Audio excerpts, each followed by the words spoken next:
Welcome to Toxic Family Stories. My name is Amanda.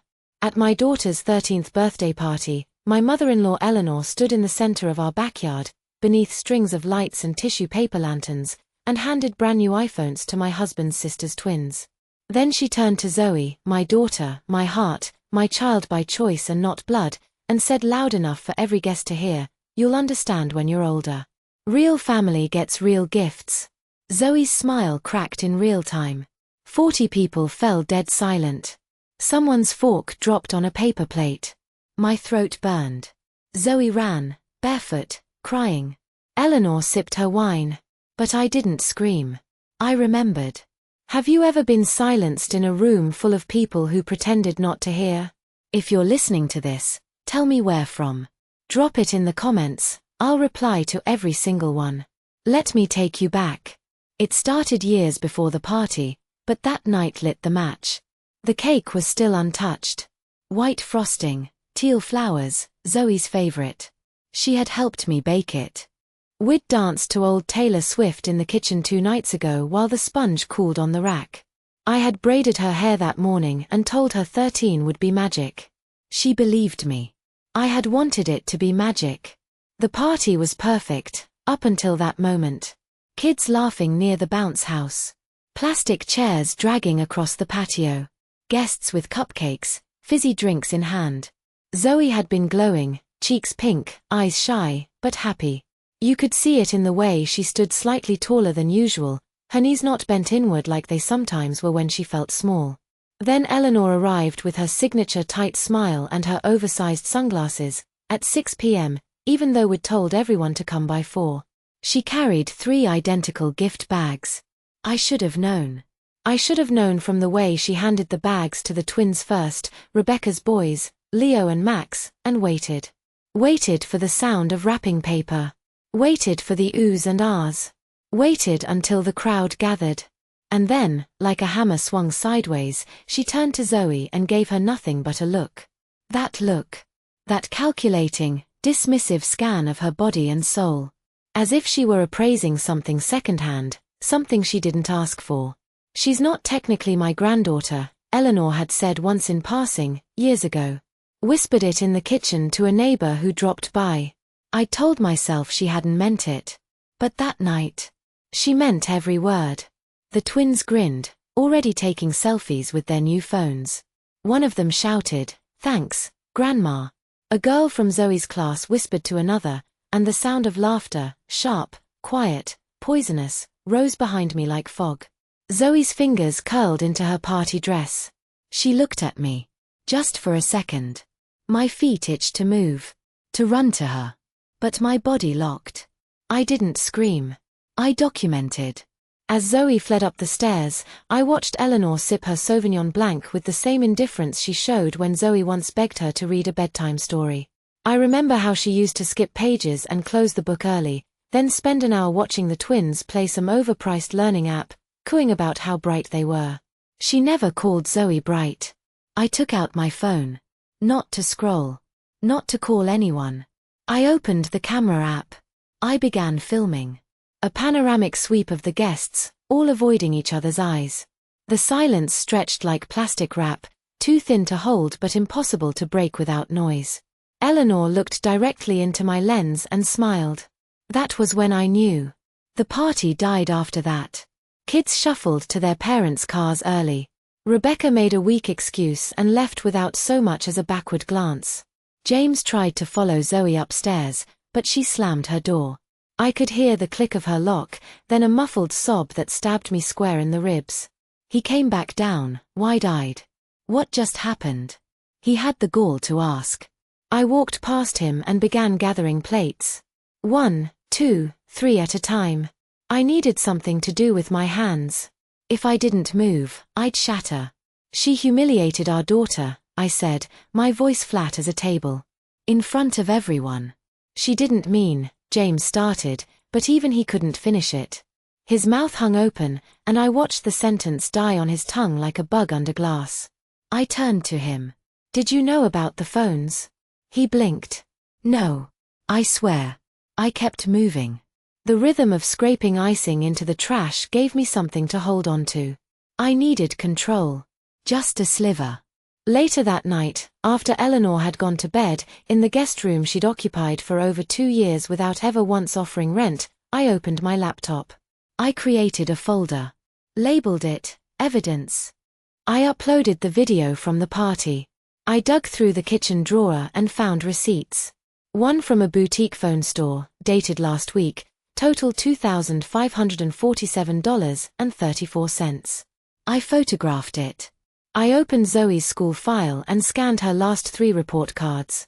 A slow slide, A's, then BS, then CS and 1D in math. Notes from her counselor, Ms. Tran, flagged emotional withdrawal and possible anxiety triggers at home. I copied them. Emails from Carla, my best friend and former paralegal, buried in our old exchanges, surfaced in my memory like treasure. 1 month ago, had said, not to stir anything. But I've noticed your MAL gives serious side-eye to Zoe. Thought you should know. I screenshot that too.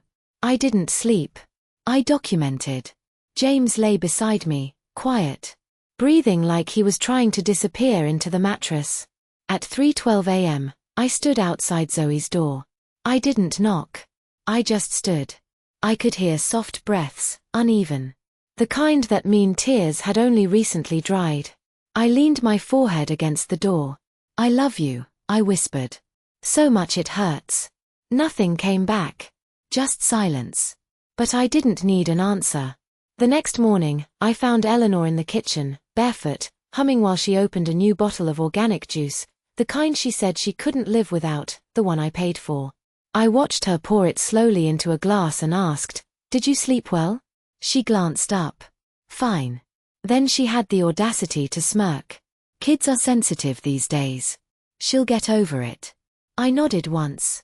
Smiled even. "She will." She didn't see the folder on my flash drive or the application already open on my browser. She didn't know I'd read Oregon's tenant laws at 2:47 a.m. She didn't notice that I'd already spoken with Carla via encrypted chat. And she sure as hell didn't know I'd be filming everything from now on. Because there are some things a scream can't fix. But a courtroom might. And I was going to make damn sure she stood in one. The first night Eleanor moved in, she cried. She sat at our kitchen table with a tissue balled tight in her fist, mascara running down her face like war paint, and said her landlord had raised the rent, that her savings were gone, that retirement didn't cover everything like they'd promised.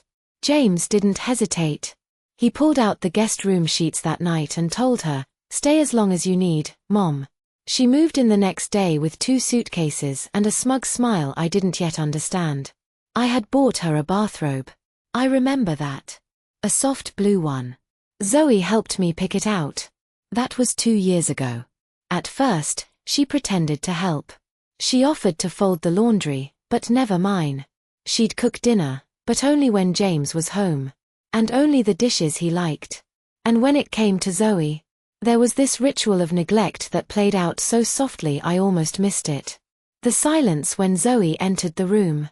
The way Eleanor would smile just past her, never at her. The way she'd praise the twins' natural intelligence every time Zoe got a good grade, like it had to be a fluke, like she couldn't possibly sustain it. One morning, I walked into the living room and found Eleanor braiding Max's hair while Zoe sat 5 feet away, holding her brush in her lap, her lip tucked between her teeth. Eleanor looked at her once and said, "Some girls just don't have the hair for braiding." Zoe didn't ask again. The moments were small. Petty. Easy to explain away, if you weren't watching closely. But I was. I always was. I remember the first time I said it out loud. "She doesn't like Zoe," I told James. It was almost midnight. We were in bed, the hum of our air purifier soft and steady beside us. I'd just come from checking on Zoe, who was curled like a comma under her blanket. The kind of sleep that looked like hiding. James blinked.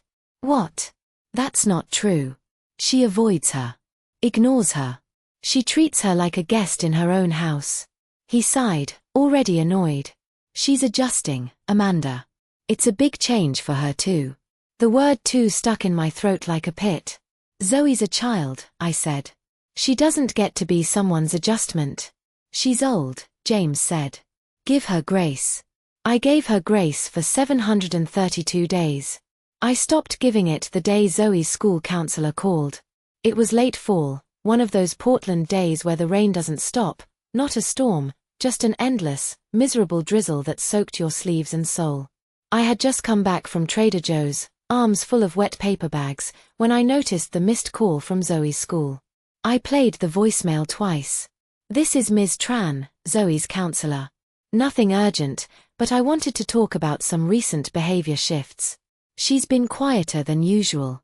A little withdrawn. It might be nothing, but I like to loop parents in when I see a pattern.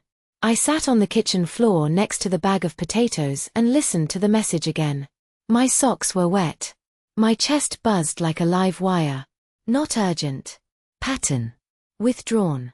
Eleanor came in then, in her slippers, holding a cup of peppermint tea like a trophy. You're wet, she said. I looked up. Zoe's counselor called. She paused. Just enough. What for? She's withdrawn. Not herself. Eleanor sipped. Teenagers are dramatic. I stared at her. She's 12. Exactly, she said, turning away. Everything feels like the end of the world at that age. I remember wanting to throw the teacup across the room. I didn't. Instead, I texted Ms. Tran and asked for a meeting. We sat face to face 2 days later. Her office was warm, small, filled with lavender-scented diffusers and motivational posters that tried too hard. She was kind. Direct. She didn't smile much. I liked that about her. She's pulling away, she said, laying Zoe's recent drawings on the table. They've changed. I looked at them. Before, color. People. Movement. Now, dark charcoal scribbles, empty houses, a faceless girl standing under a cloud. I tried not to cry. She won't say much, Ms. Tran added. But she mentioned, feeling unwanted at home. I swallowed hard. We love her. I believe that, she said gently. But someone in your home is making her feel like she doesn't belong. That night, I confronted James again. She's hurting. He rubbed his temples. Kids go through phases. She's drawing herself invisible. She's always been quiet. She thinks she's not family, James. He looked up, finally, like something in his brain clicked just an inch out of place. Are you saying my mother is doing this? I stared at him. No. I'm saying your mother is the only one doing this. He didn't respond. Just stood, went to the fridge, and poured himself a glass of juice. The same one Eleanor drank every morning. And I realized, in that moment, that I was alone in this. So I stopped asking for help. I started collecting. I installed a smart plug in the hallway camera and redirected the footage to my private drive. I made sure to capture moments, Eleanor walking past Zoe's art taped to the fridge without ever looking at it. Eleanor buying new clothes for the twins while Zoe wore hand-me-downs. Eleanor praising Max's math homework while ignoring Zoe's honor roll certificate pinned on the wall. The worst part was Zoe stopped showing her anything. She stopped trying. The week before the party, Eleanor spent over 2 hours at the mall. When she came home, she told James she'd just been browsing. I asked casually what she bought. Just socks, she lied. That night, I checked the security logs. 3 purchases, Apple Store, Nordstrom, Sephora.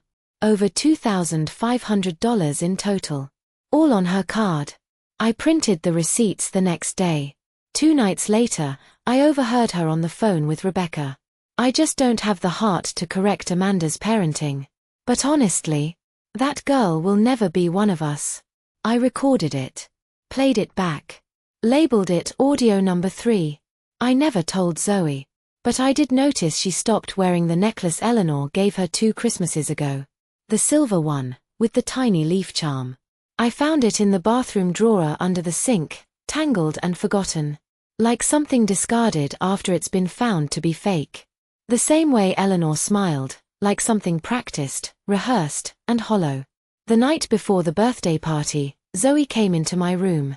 She didn't say anything. Just stood there in her oversized hoodie, sleeves hiding her hands. Is it okay if I don't invite Grandma next year? She asked softly. My heart cracked in slow motion. Yes, baby. It's okay. And just like that, she turned and walked away. The thing about planning revenge is that it never starts loud. It starts in the silence. The silence after the door closes. The silence after a child asks for permission to remove someone from her life. The silence of a mother choosing to listen. And I was listening now, with both eyes open.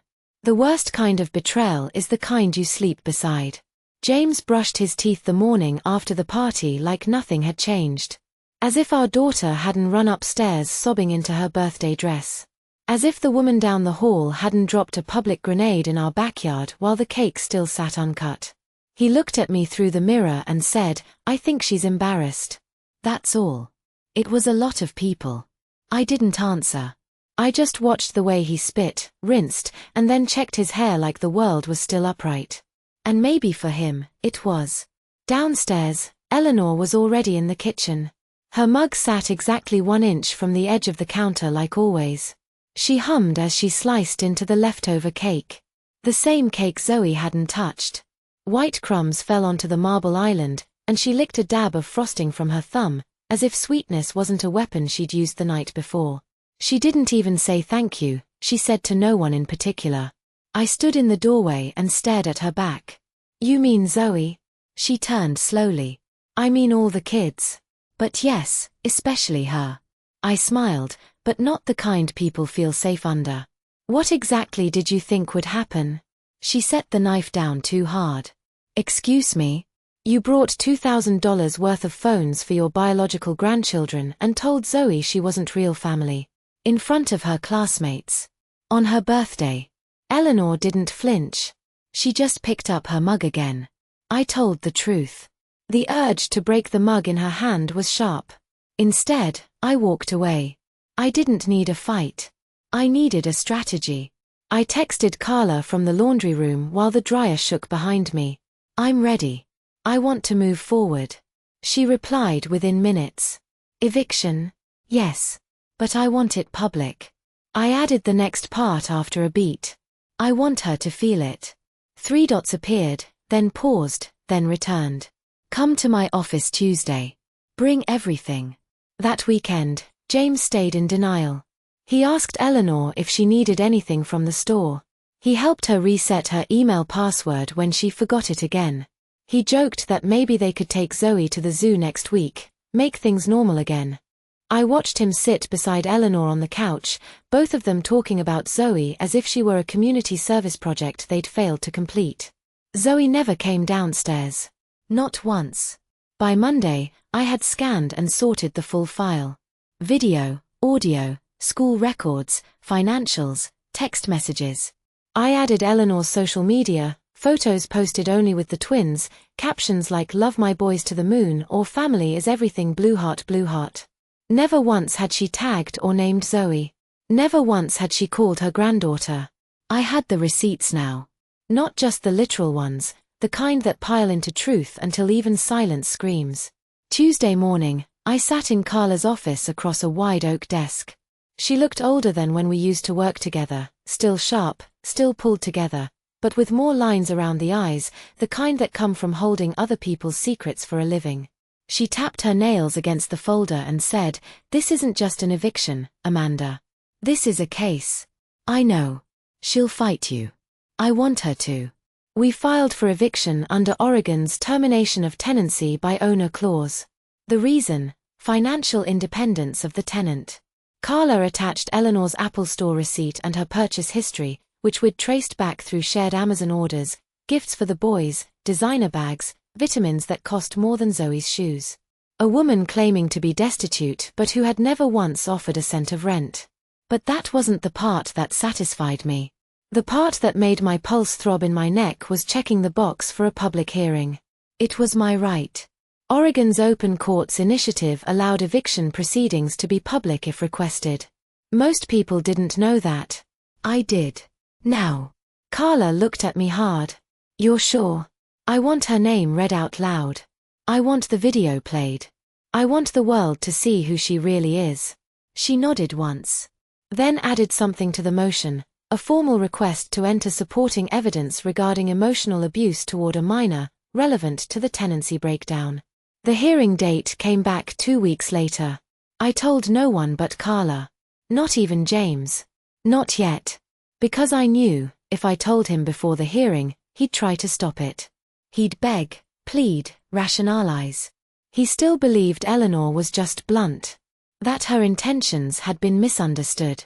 That family could work it out. He didn't understand that we weren't a family anymore. We were a collection of fractures pretending to be a home. The night before the hearing, I made Zoe spaghetti, her favorite, even though she barely ate anymore. She poked at it with her fork and asked, if someone hurts your feelings a lot of times, but they never say sorry, does that mean they didn't notice, or they didn't care? I set my fork down. It means they hoped you'd stop noticing. She nodded slowly. I don't want her to live here anymore. You won't have to worry about that much longer, I said. I promise. She didn't ask how I knew. James came into the kitchen halfway through the meal. He looked between us like we were speaking a language he didn't understand. What are you two whispering about? He said lightly. Truth, Zoe said. Her voice didn't tremble. He chuckled like it was a joke. It wasn't. That night, I dreamed I was standing in a courtroom with a spotlight over my head and Eleanor on the stand. She smiled like always. Smug. Like the truth would never stick. But when the judge turned to me, I opened my mouth, and instead of speaking, I hit play. And the whole courtroom listened. The next morning, I woke up before dawn. Put on a navy blazer. Printed copies of everything. Zoe was still asleep when I left. James saw me grab the car keys. Where are you going? I turned to him slowly. To make sure Zoe never feels invisible again. Courtroom 3B smelled like old wood and new lies. The fluorescent lights buzzed overhead, sharp and merciless. The walls were beige in the way things are when they're designed not to feel, no warmth, no comfort, just walls that held stories of eviction, custody, fines, broken contracts, and people who lost more than money. I sat in the front row beside Carla, our file thick on her lap, my hands empty on purpose. I needed them free. Not to fight. To feel. Across the aisle, Eleanor perched like royalty on a plastic bench, legs crossed, scarf draped too carefully. She wore pearls. Actual pearls. To an eviction hearing. James was beside her, jaw tight, dressed in a blazer I bought him 4 Christmases ago when we still believed you could dress a man into being present. He hadn't spoken to me on the drive. Not one word. When I told him what this was, that she was being evicted legally, that I had filed everything weeks ago and this was her official notice, he'd stared at me like I'd cheated. Like I'd burned something sacred. You blindsided me, he said. No, I replied. She did. For 2 years straight. I'm just ending it. The bailiff called our case. Eleanor Marion Byrne vs. Amanda Renee Shaw, termination of tenancy, docket 21-386p. The syllables hit like glass dropped in a silent room. Eleanor rose slowly, like she was being summoned to a piano recital, not a public reckoning. Her heels echoed across the tile. Carla whispered, "You're ready." And I was. Judge Aldridge sat with a face carved from steel. Not bored, not angry. Just practiced, the face of a man who has seen thousands of lies arranged neatly in legalese.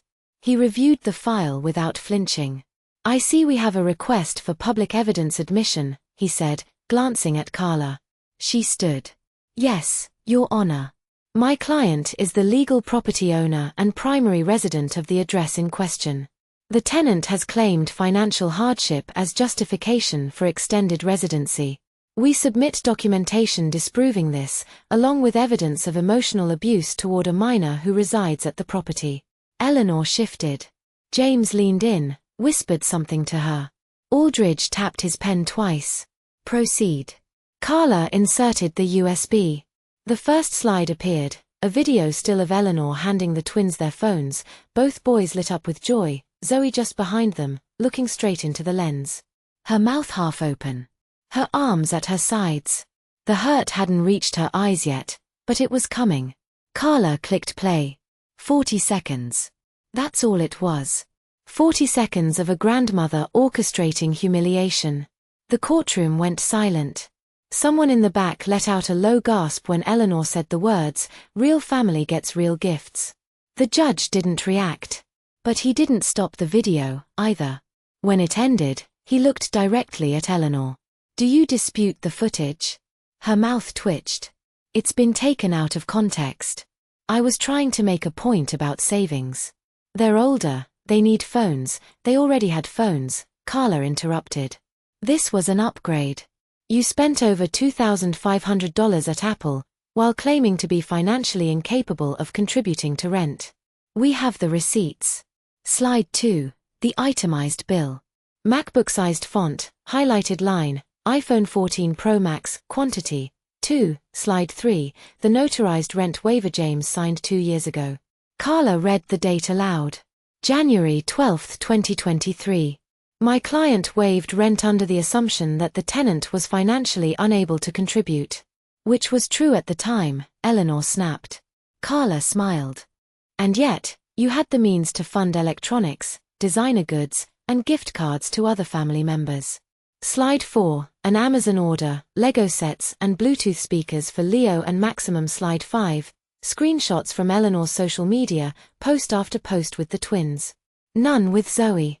Slide 6, Zoe's school counselor's notes, entered with permission, stating concerns about household stress and emotional neglect. Slide 7, the quote. "She'll understand when she's older. Real family gets real gifts." It stayed frozen on the screen as the room filled with the slow crush of consequence.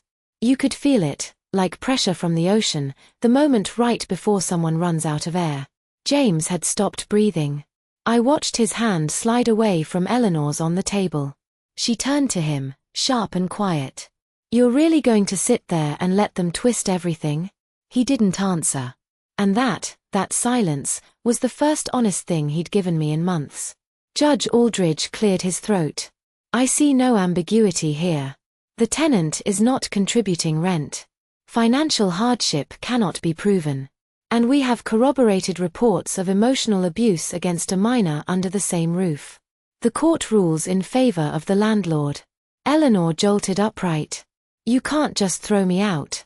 Aldridge didn't flinch. "You have 72 hours to vacate the premises. Failure to comply will result in garnishment of assets and formal blacklisting from Oregon housing assistance programs." He banged the gavel.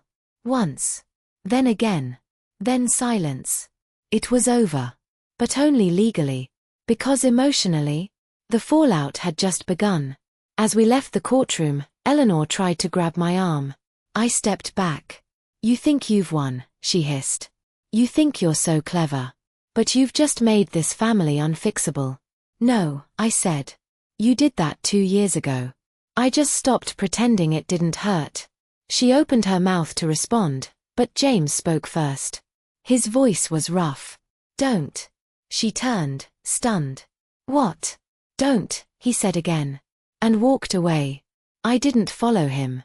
I stood still as Eleanor screamed after us, her voice too loud now, cracking with disbelief. But the hallway echoed with something deeper than anger. It echoed with finality. When we got home, Zoe was in the garden painting a wooden birdhouse. Her brush moved slow, careful, dipping into teal and then white. The same colors she picked for her cake. She looked up at me and smiled. "Did you do it?" I knelt beside her. "Yes." She nodded. "Can we paint my room next?" "Absolutely." The eviction notice was already printed. And I had Eleanor's signature, notarized, in triplicate. The eviction notice fluttered against the front door like a dare.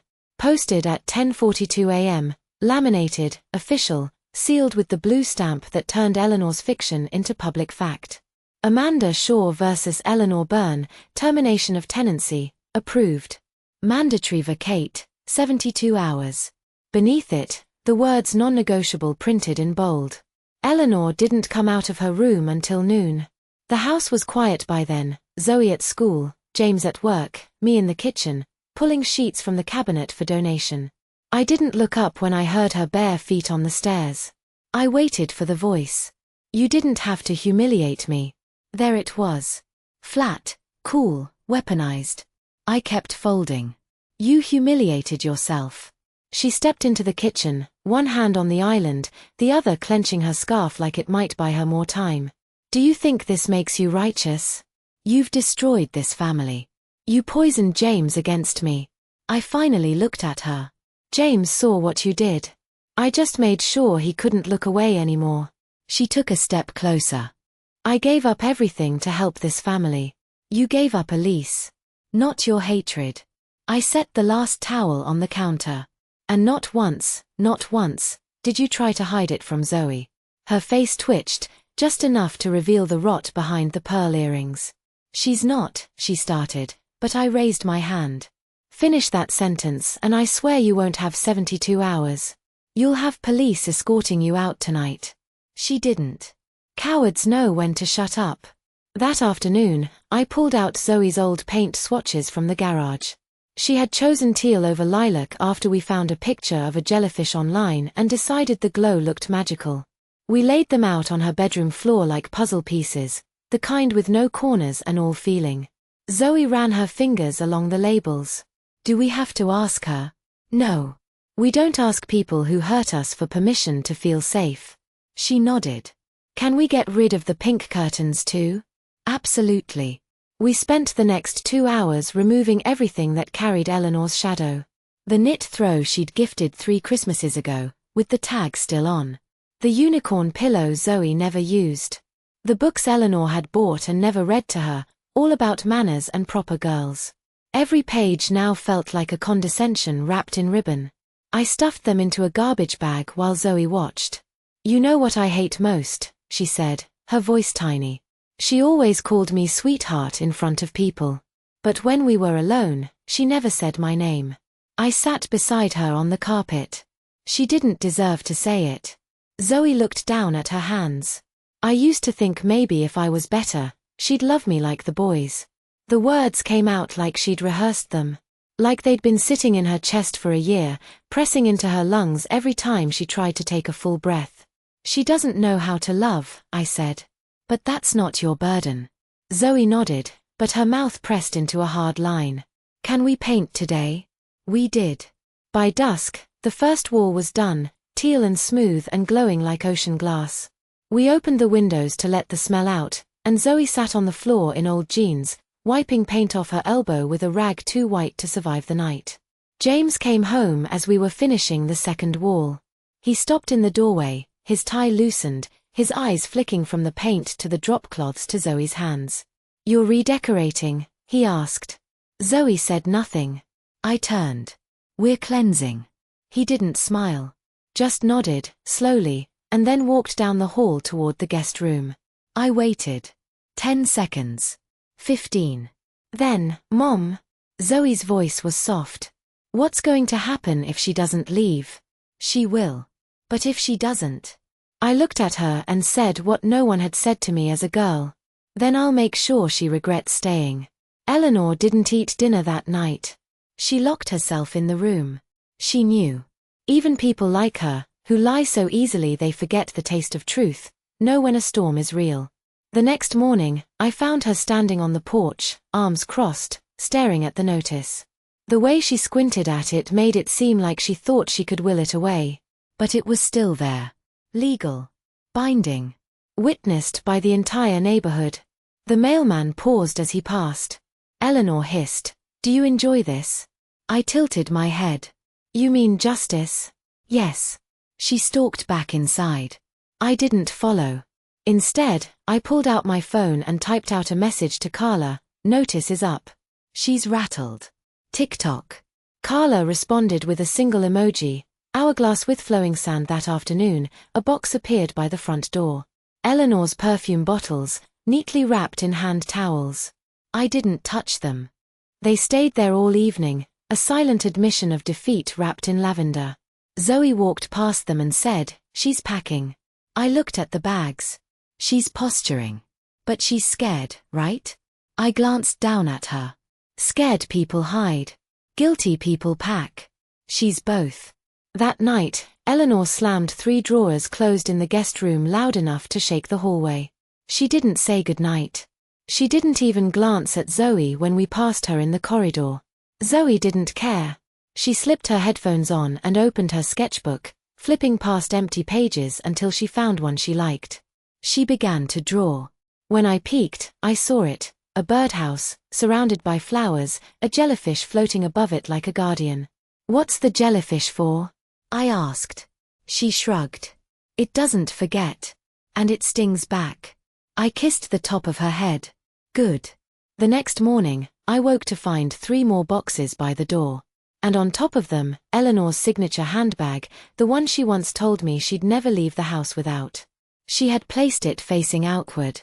Like a flag. I walked past it without flinching. But I did check the front pocket.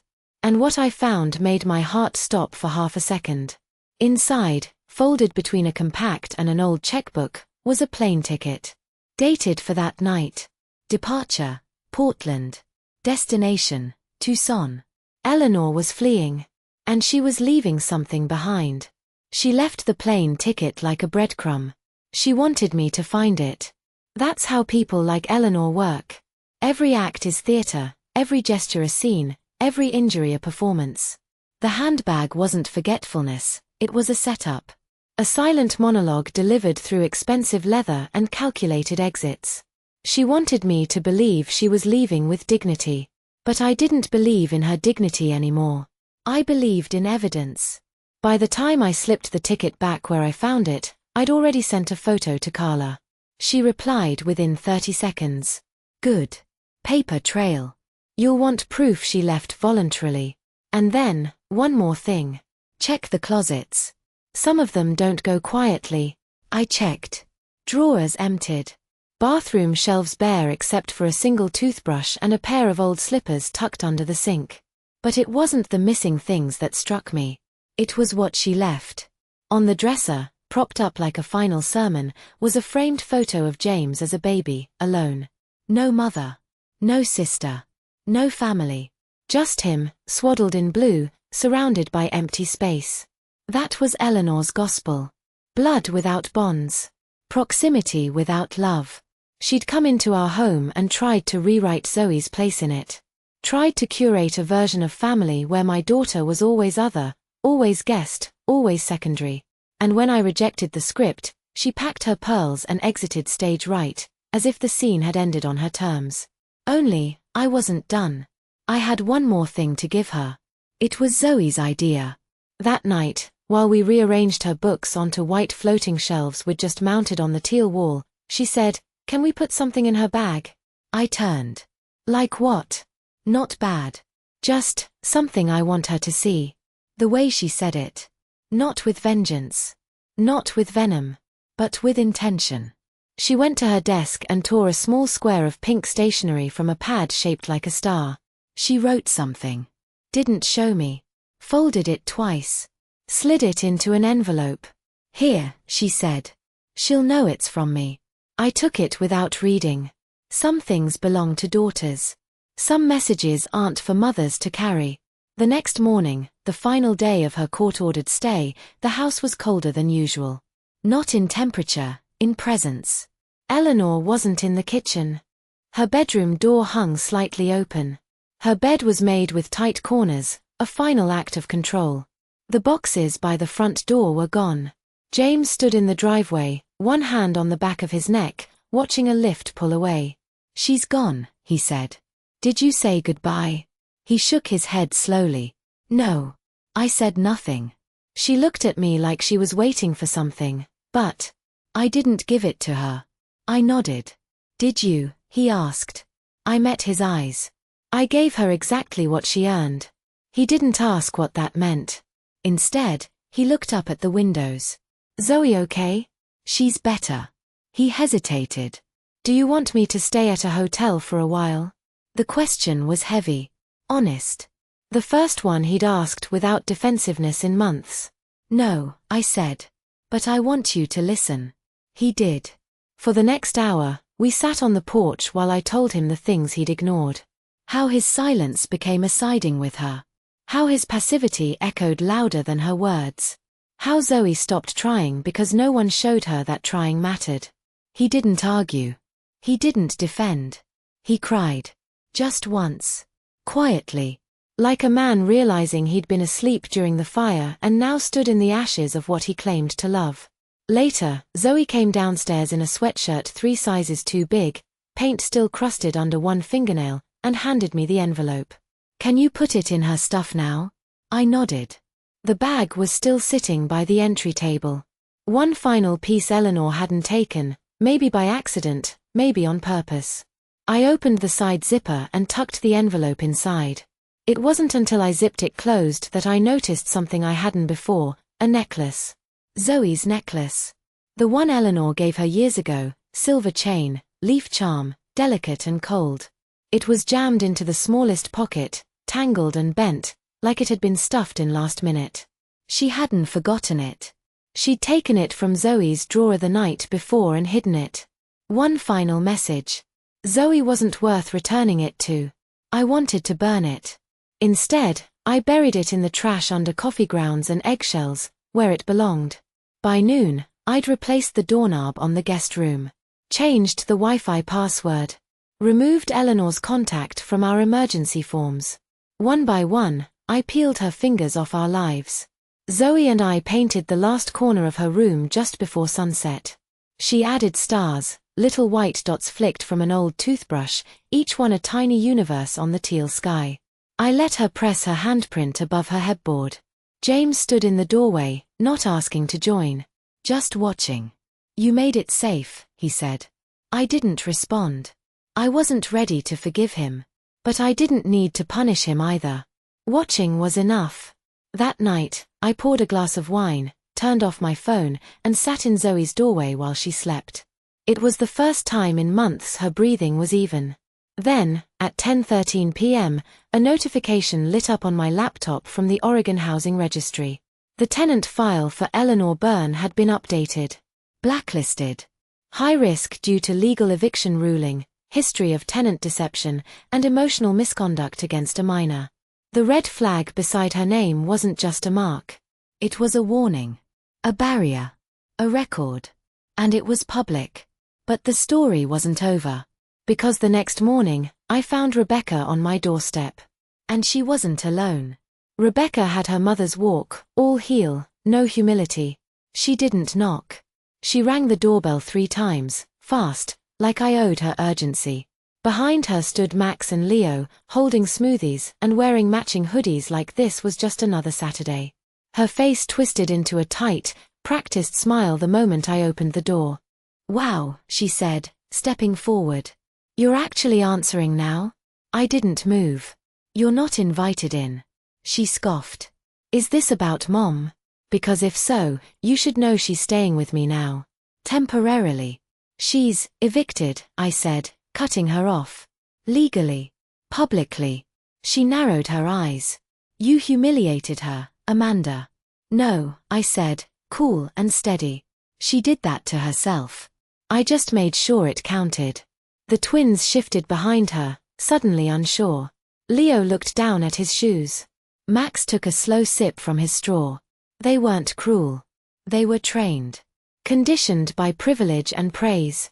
Rebecca glanced over her shoulder at them, then dropped her voice. "She's not doing well." She didn't seem fragile when she declared my daughter wasn't real family in front of 40 people. "That's not what she meant." "It's exactly what she meant," I said. And for once, there were witnesses. She rolled her eyes. "You're such a martyr. Always acting like you're some hero because you adopted Zoe. You love turning everything into a courtroom, don't you?" "No," I said, stepping forward. "But it's the only place your mother couldn't rewrite the truth." That landed. Rebecca flinched, barely, but I saw it. She wasn't here for reconciliation. She was here for retaliation, cloaked in concern. Eleanor's backup soldier. Deployed too late. "She wants her things," she said finally. "There's a bag she forgot. It's on the curb. Next to the trash. Just like the way she treated Zoe." I went to close the door, but she stopped it with her hand. "She says you turned James against her. That you made Zoe afraid of her." "No one made Zoe afraid," I said, looking her dead in the eye. "Your mother did that on her own." Rebecca's mask cracked then, a flicker of guilt, quickly buried under bitterness. "You're going to regret this," she said. "Family doesn't forget betrayal." I smiled coldly. "Zoe won't forget what you didn't do." I shut the door on her mid-breath. 2 hours later, the bag was still untouched on the curb. Rebecca never came back. The twins didn't even look up when they left. Inside, Zoe was sketching by the window. When I told her Rebecca had stopped by, she didn't flinch. Did she yell? No. Did she say Grandma was sorry? I hesitated. No. Zoe nodded. Then I don't care. That night, Carla called. "She's trying to appeal," she said. Filed a motion to suppress the footage. Claims it violated her privacy. She said it in front of 40 people. "I know," Carla said. "But we need to be careful. If she's staying with Rebecca, she's going to start trying to rewrite the narrative." I went silent. "She's not done yet," I said. "She's regrouping." Carla paused. "Want me to draft a cease and desist? In case she starts twisting the story publicly?" "No," I said. "Let her talk. The more she says, the more rope she ties around her own throat." Carla exhaled.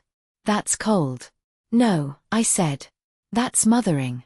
The next morning, I found Zoe in the kitchen, pouring cereal, humming quietly. There was sunlight on her face. Uninterrupted. I hadn't seen her hum in months.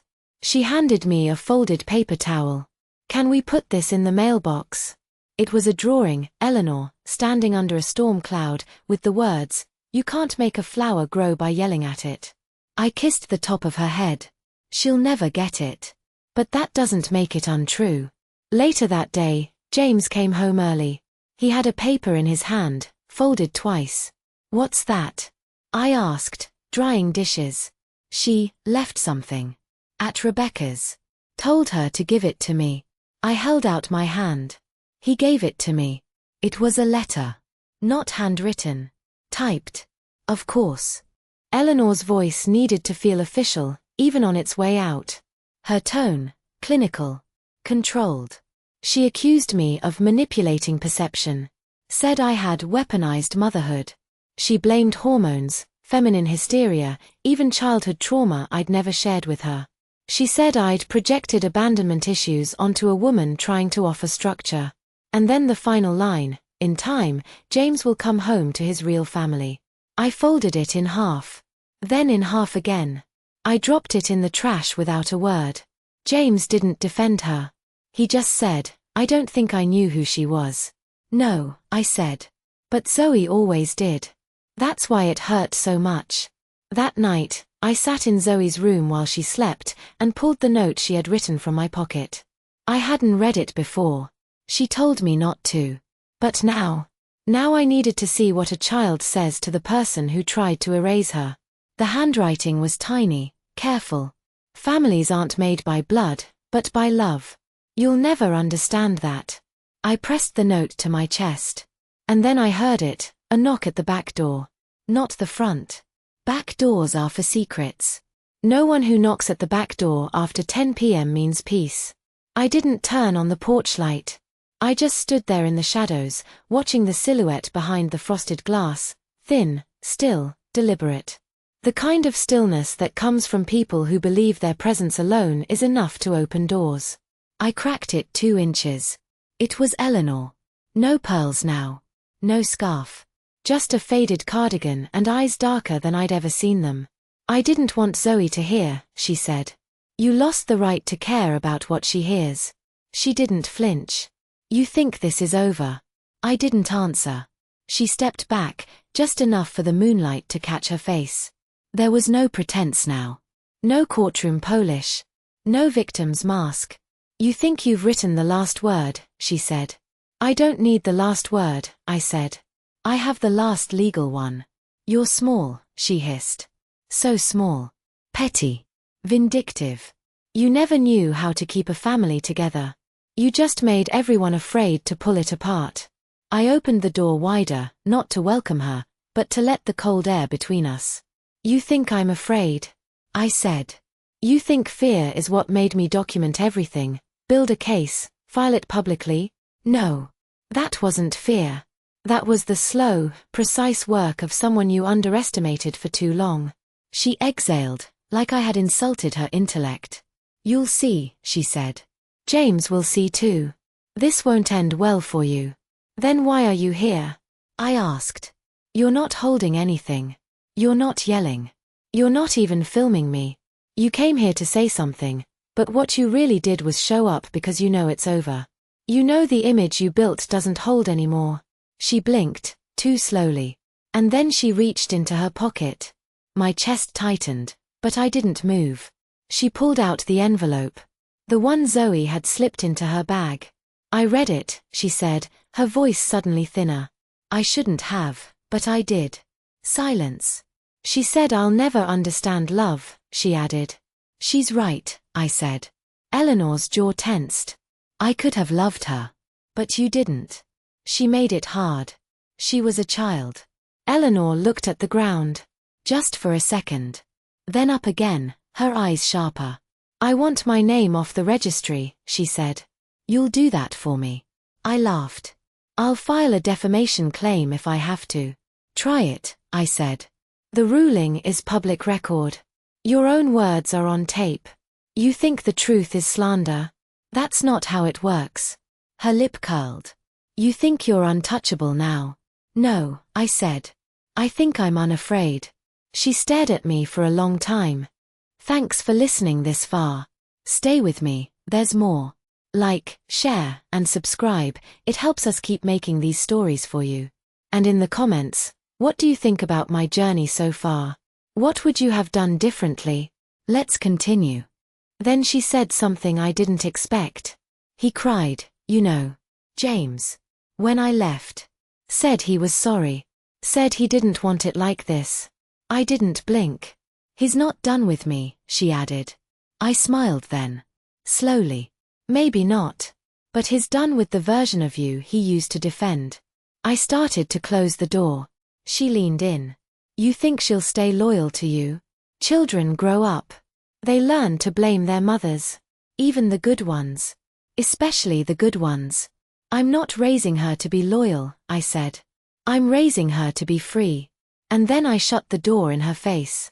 I watched from the kitchen window as she walked across the backyard, cutting through the grass like it was still hers to cross. She paused at the edge of the garden, the same place Zoe had planted tulips this spring. I thought she might stomp them. She didn't. She just looked at them. Then disappeared into the dark. The next day, I filed a protective order. Carla expedited it. This isn't paranoia, she said. This is insurance. James didn't ask why. He just signed the affidavit confirming that she had come to the house, uninvited, after being evicted. His silence was no longer passive, it was penance.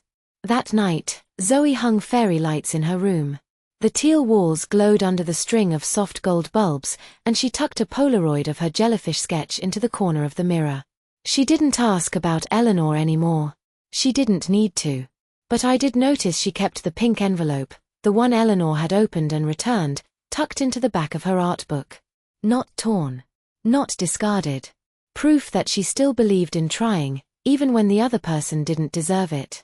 The house felt different now. Warmer.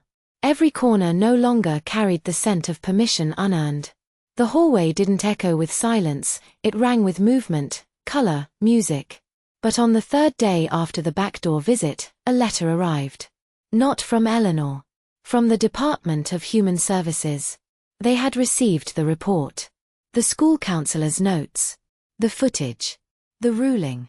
They had initiated a formal inquiry into elder psychological coercion and its impact on minors in multi-generational households. Zoe's case was flagged as a priority. They wanted an interview. Not with me. With Zoe.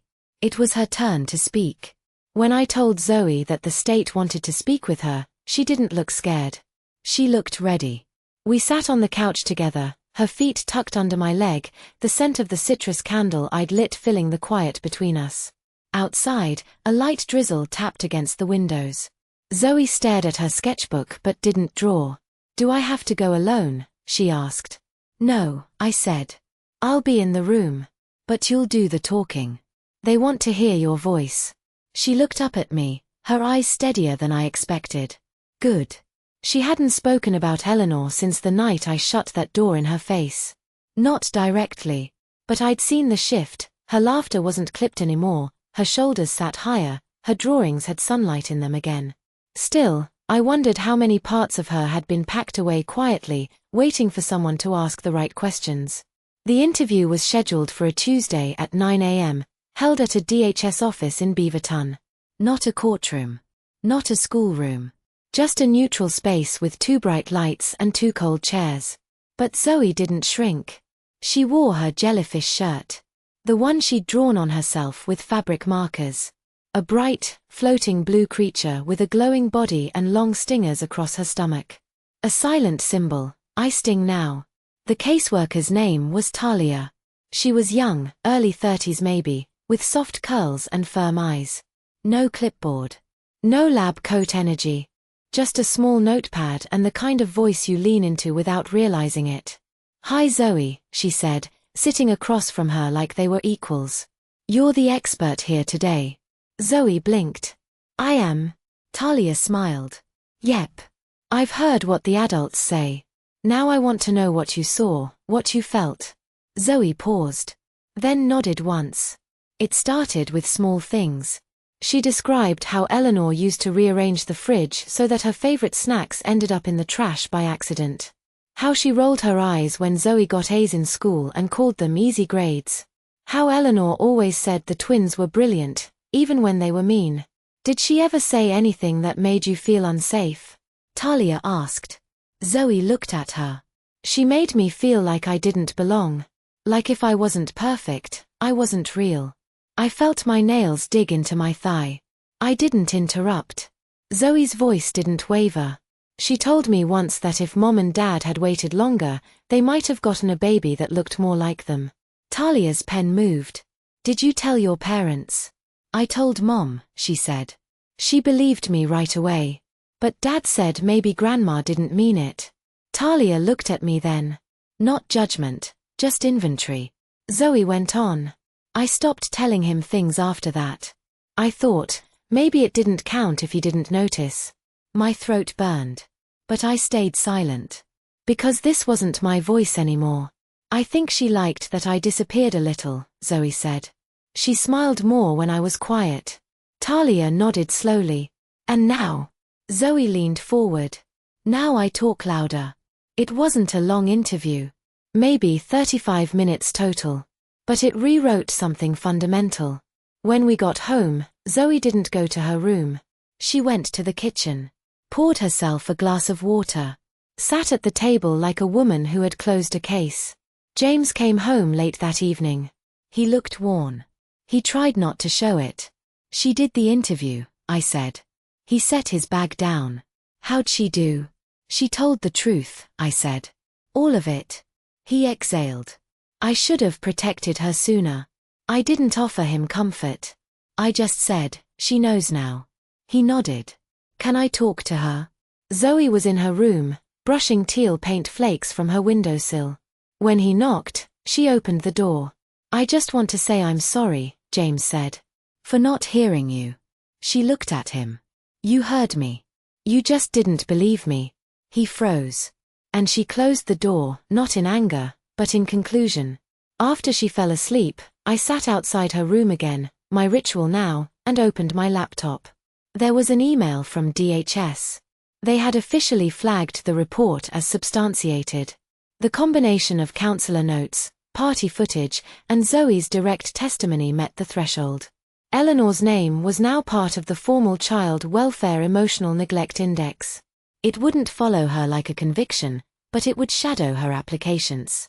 Foster licenses, housing, volunteer positions, all red flagged. I closed the laptop. Looked at the sticky note Zoe had left on my desk days ago. It had one word on it, done. But we weren't. Because the next morning, I got a call from the school. It wasn't about Zoe. It was about the twins. They'd been pulled out of class. And CPS was asking questions.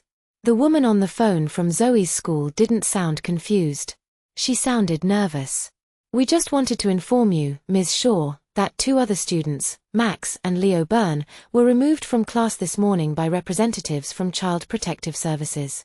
It appears related to your recent report. My grip on the receiver tightened. I didn't file anything about them.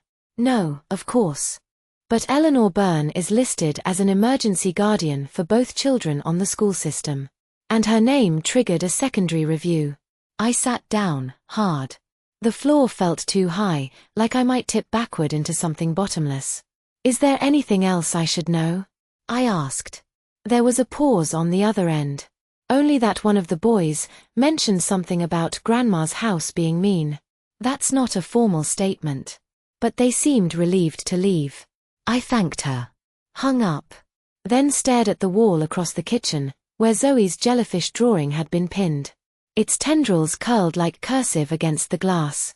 I thought of the words she used the first time she showed it to me. It stings back.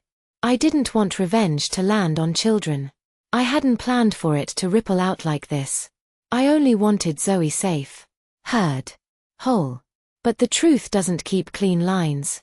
It spreads. When James came home, he had the look of someone who already knew something was wrong before I said a word. Max and Leo, I said. CPS took them out of school this morning. His mouth opened, but no sound came. They flagged Eleanor's name, I said. I didn't name Rebecca in anything. But someone did. He looked at the floor. Max told me once, a few months back, that Grandma locked him out of her bedroom for an entire night after he spilled water on her rug. Said it was to teach him respect. I stared at him. I didn't say anything, he whispered. You didn't listen the first time either, I snapped. Not when Zoe was telling you with her whole body that something was wrong. I didn't know how to believe it, he said. I thought, stop saying you thought. You didn't. That was the problem. He didn't argue. That scared me more than if he had. Rebecca called that night. I let it ring. Let it ring again. Finally, on the 3rd attempt, I answered. Now they're coming after my kids. Her voice was sharp, brittle. What the hell did you tell them? I told them what happened to my daughter, I said. If that led them to your mother, maybe ask yourself why. They said I failed to supervise her. That she's been emotionally influencing my boys against me. Has she? I asked. Silence. Has she, Rebecca? I pressed. Because if she did it to my child, why wouldn't she do it to yours? She doesn't love. She controls. You know that. You've always known that. She started crying. Real tears. Or close enough. They're staying with their dad for now, she said. Temporary placement. Until the report is closed. I didn't gloat. I didn't comfort her either. She made her choice. She defended the woman who weaponized affection. You should have protected them, I said. You think you're a saint. You tore this family in half. No, I said. I took the match away before it burned the whole house down. I hung up before she could answer. That night, Zoe came into my room without knocking. She crawled into bed beside me like she was 5 again, head on my shoulder. Is it bad that I don't feel bad? She whispered. No, I said. It's human. I used to wish they'd like me more, she said. Now I wish they'd liked themselves enough to change. I kissed her hair. You didn't break anything, Zoe. You survived it. That's not the same. She fell asleep like that. And for once, so did I. The next day, Carla forwarded me an email from the Regional Housing Board. It confirmed that Eleanor had been denied lease applications in 3 counties due to her flagged record. One landlord had even filed a fraud alert after Eleanor tried to use Rebecca's name on the form. Carla wrote, "She's running out of spaces." But I didn't smile. Because a woman like Eleanor never thinks she's run out. She thinks she's been wronged. 2 days later, a package arrived. No return address. Inside, a single, child-sized hairbrush. Silver bristles. Cheap plastic handle. One of the ones I used to keep in the guest bathroom for Zoe. Taped to it, a sticky note. I taught her better than this. I sat down at the kitchen table. Laid it out like evidence. And stared. She wanted me rattled. She wanted me to panic.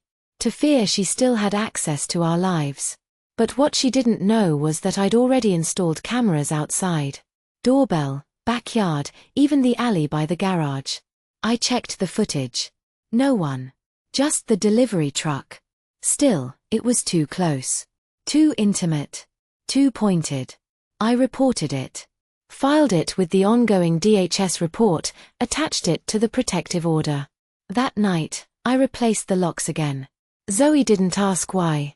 She just watched me screw in the new deadbolt, then quietly carried the hairbrush out to the fire pit. She didn't speak. She just dropped it in and lit the match. We watched it melt together. The flame curled into the sky like a signature. 2 days later, Carla called again. "You need to come downtown," she said. "There's been a motion filed. Eleanor's requesting a full formal hearing to dispute her registry entry. She's claiming reputational damage and undue emotional distress. She's naming you. And Zoe. She's dragging Zoe into this. She's claiming Zoe's testimony was coached," Carla said. "That it's the result of your obsessive campaign." I laughed. Just once. The kind of laugh that tastes like metal. "When is it?" "Next week. And it's public." "Yes." I breathed out. Good. Because if she wanted to bring Zoe back into the courtroom, then she was about to hear Zoe's voice again. Only this time, louder. There's a kind of silence that lives in courthouse elevators, the kind that feels like waiting for a heart to stop. Zoe stood beside me, her jellyfish shirt tucked into dark jeans, her sneakers still dusted with teal from last weekend's art project. She held my hand without looking up. The courthouse smelled like disinfectant and old paper. A man sneezed down the hall, and somewhere, a printer jammed, its beeping a shrill and hollow soundtrack to the moment before everything changed again. Eleanor had filed a motion to dispute her inclusion in the emotional neglect registry. She claimed reputational harm, that the false narrative had cost her housing, employment, and social standing. The irony was acidic. Her entire life had been built on curated appearances, and now, the mask was stuck halfway off. But what she didn't understand was that public hearings worked both ways. If she wanted the world to hear her side, then they would hear ours too. Zoe was ready. She didn't sleep the night before. Neither did I. I'd found her in the kitchen at 3 a.m., slicing an apple with surgical precision. She didn't say anything until I sat across from her. "She's going to try and look sad," she said, not looking up. "She's always looked sad," I said. "It's how she gets people to look away from what she's doing." Zoe slid the apple slices into a Ziploc bag. "I'm not going to cry. You don't have to do anything but tell the truth." She nodded. That's what hurts her the most. The hearing room was smaller than the eviction trial but more intimate, and somehow colder. Eleanor sat at the plaintiff's table, dressed in muted gray. She looked thinner, deliberately fragile. Next to her sat a new attorney, an older man with wire-framed glasses and a soft voice. Performative humility. I saw Rebecca behind them, sitting in the gallery with arms crossed, lips pressed so tight they'd turned colorless. The twins weren't with her. Carla leaned in. "She's trying to weaponize sympathy. But the evidence is still admissible. Your daughter's testimony has already been vetted." "She wants a stage," I said. "So let's give her one." The judge entered. Neutral face. Measured voice. A female judge this time, Judge Hartwell. I saw Eleanor stiffen. Women in power made her nervous. She never played well against her own gender when she couldn't dominate. The hearing opened with Eleanor's attorney. His tone was calm, insidious. "This is not about blame. It's about accuracy. My client is not a danger to children. She is a grandmother, a loving one, who has had her character maligned based on out-of-context moments, unverified impressions, and the weaponization of childhood misunderstanding." I almost laughed. He continued. "There was no physical harm. No verbal assault. Only a misalignment of expectations between generations." Zoe's hand tightened around mine. When it was Carla's turn, she didn't posture. She didn't raise her voice. She simply turned on the screen and played the video again. The party. The iPhones.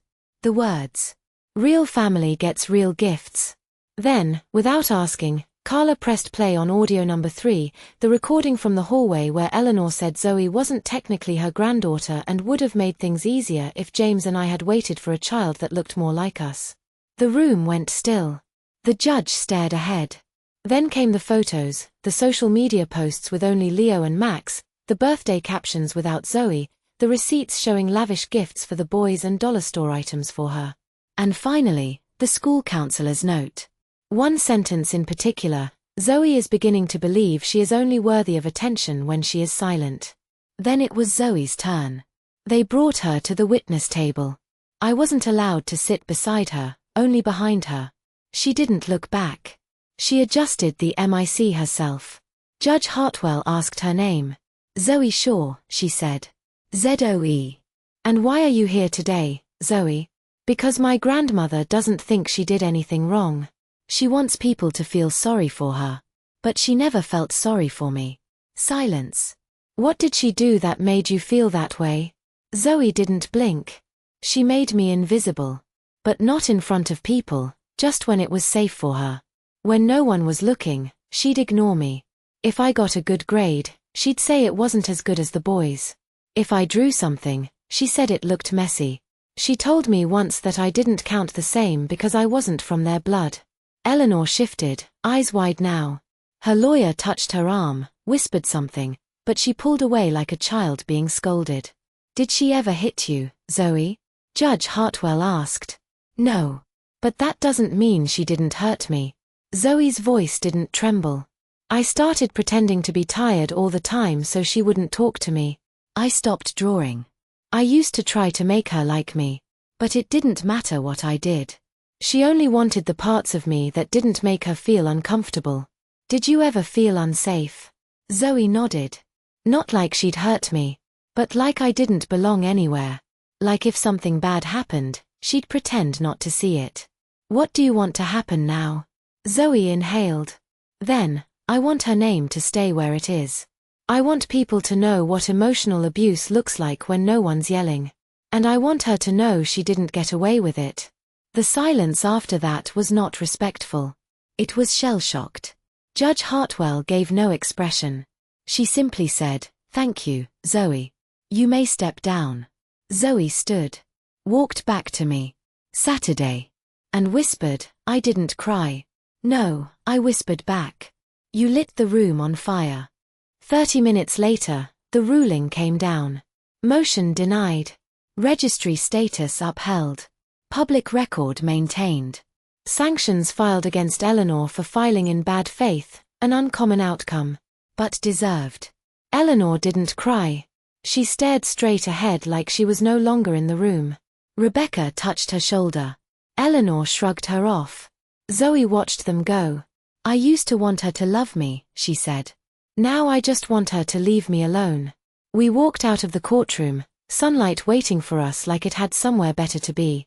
On the way to the car, Zoe pulled out a pen from her backpack and wrote on her arm, "Not invisible."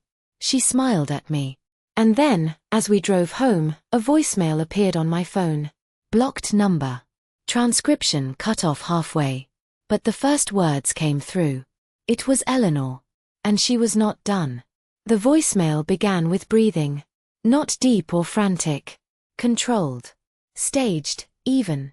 Like someone had practiced the silence before the speech. Then Eleanor's voice emerged, syrupy and cold. "You may think you've won, Amanda. But mothers are judged in the long run. Ask yourself, when Zoe grows up, will she thank you for this?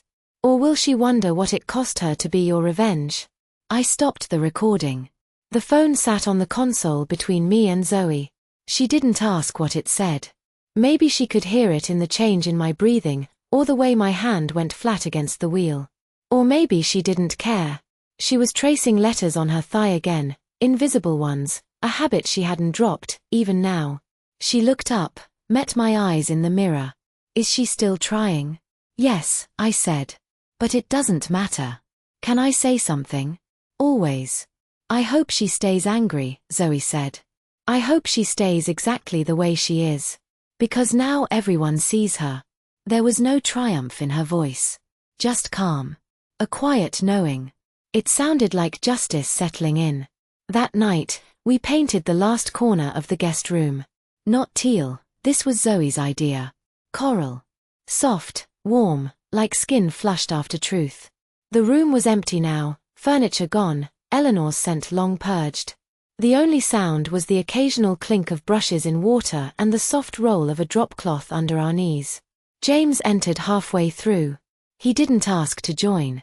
He just stood in the doorway with his hands in his pockets. "You're changing the color?" he asked. "It's not her room anymore," Zoe said, without looking up. James hesitated. "Then, it never was." Zoe dipped her brush back into coral. "She called again," I said, not looking at him. He sighed. "What now?" "She said Zoe will regret this someday. That I've made her my weapon." He didn't laugh. But he did something better. He walked to Zoe, crouched down, and held her paint-stained hand.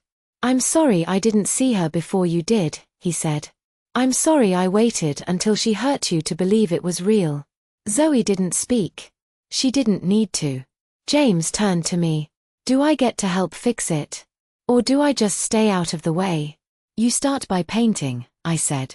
The next morning, Eleanor was gone from the rental listings.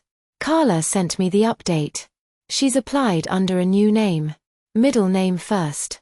Changed birth year by 1 digit. I forwarded the email to the registry department. Attached Eleanor's photo. Submitted documentation of the voicemail. They flagged her again. She had made herself easy to follow now. Every step toward erasure left more ink. A week passed. No calls.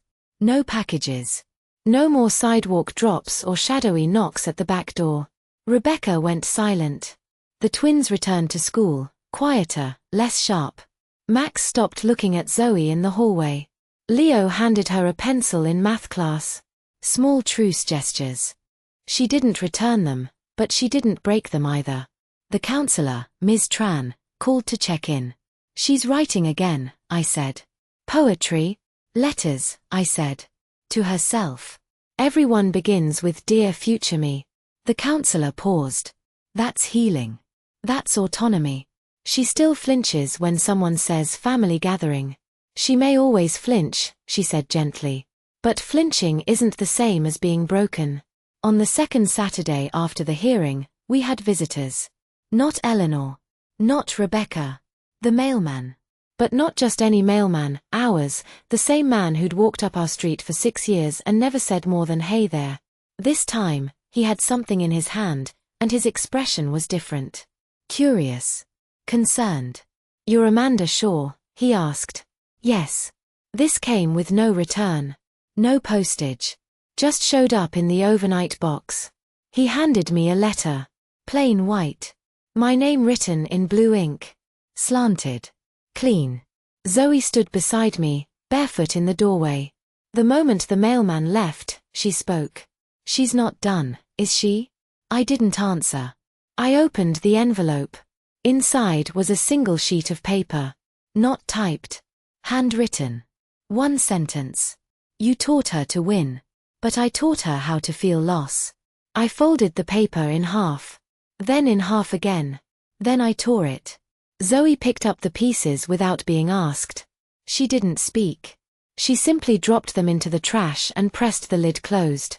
That night, we burned sage. Not because I believed in it, but because rituals are sometimes the only way to make peace visible. We walked through every room she had stepped in. Every hallway she had shadowed. Zoe led the way. "I don't hate her," she said. "Not anymore. That's not the goal. I know.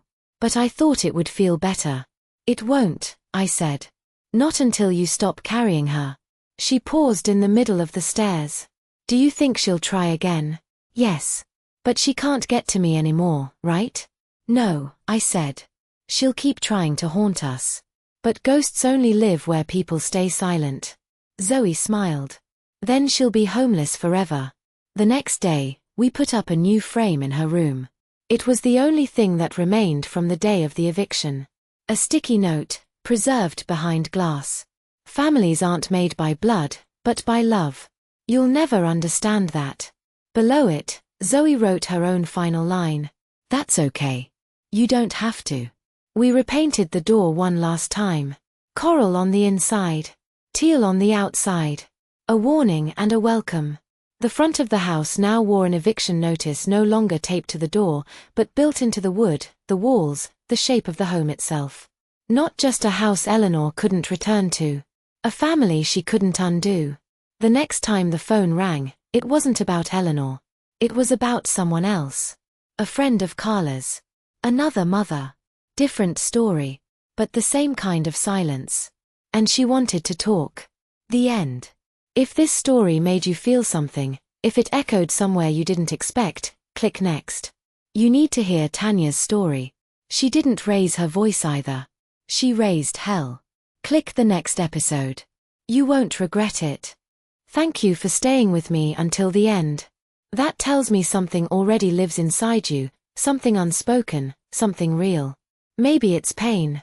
Maybe it's rage. Maybe it's that quiet voice that's finally ready to be heard. Toxic family stories isn't just about my past. It's about what people survive every single day behind closed doors. And we don't whisper here. We expose. We unravel. We remember. We drop a new story every day. Betrayal, revenge, survival, raw and unfiltered. So if you felt something, like, share, and subscribe, it keeps this truth alive. And in the comments, tell me what you think about my journey so far. What would you have done differently? And now, don't just sit with this feeling. Click on the next story. Thank you for staying with me until the end. That tells me something already lives inside you, something unspoken, something real. Maybe it's pain. Maybe it's rage. Maybe it's that quiet voice that's finally ready to be heard. Toxic family stories isn't just about my past. It's about what people survive every single day behind closed doors. And we don't whisper here. We expose. We unravel. We remember. We drop a new story every day. Betrayal, revenge, survival, raw and unfiltered. So if you felt something, like, share, and subscribe. It keeps this truth alive. And in the comments, tell me what you think about my journey so far. What would you have done differently? And now, don't just sit with this feeling. Click on the next story.